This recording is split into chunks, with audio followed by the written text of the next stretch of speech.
For almost 60 years, the United States government said Area 51 did not exist.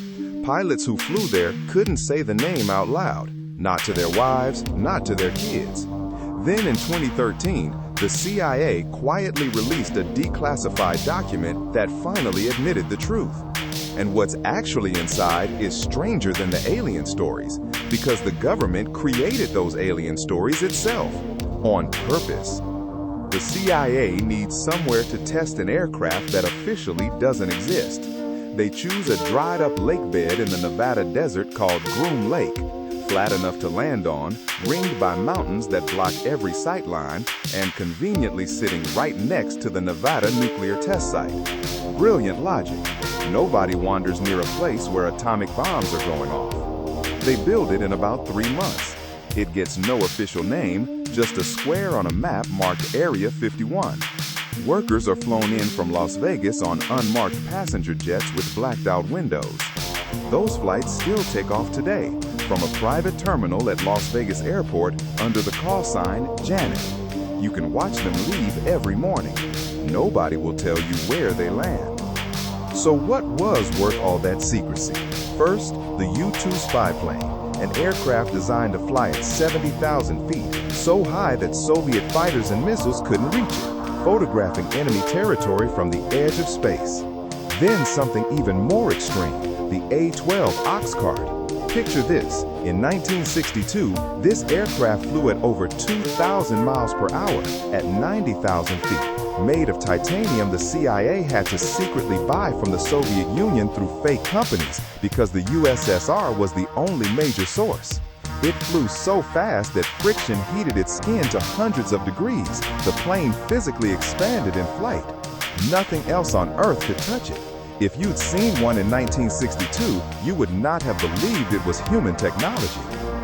And that is exactly what happened. Here's what the CIA admitted in its own declassified report.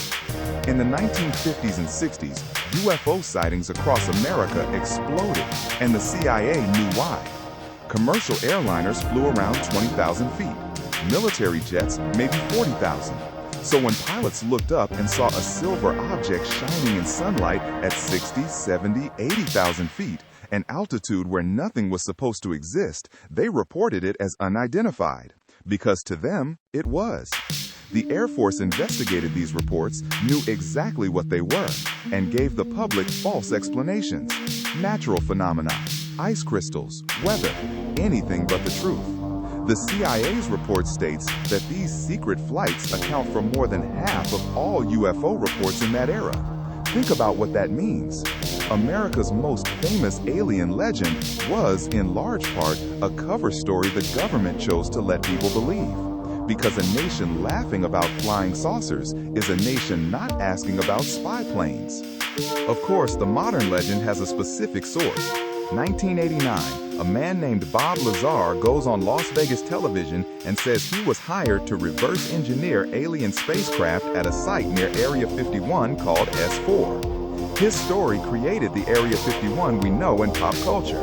Some details he gave were later verified: the existence of secret facilities, the Janet flights, elements of the base.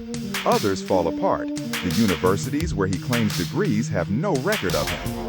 Nearly 40 years later, he has never changed his story, and no one has proven it either way.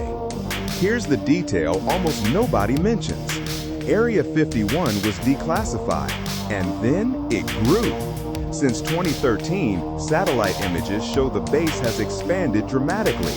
New hangars, an extended runway, construction that hasn't stopped. Officially acknowledged. Still completely off limits. Still testing things no one outside will see for 30 years. So, what's inside Area 51? Not aliens, something arguably stranger. The place where America builds machines a generation ahead of the world and lets you believe in UFOs to keep you from asking. And it's not the only one. There's a second site, twice the size of Rhode Island, that the government tests things at. Locals call it Area 52. That story is on your screen. Subscribe, because America's secrets don't find themselves.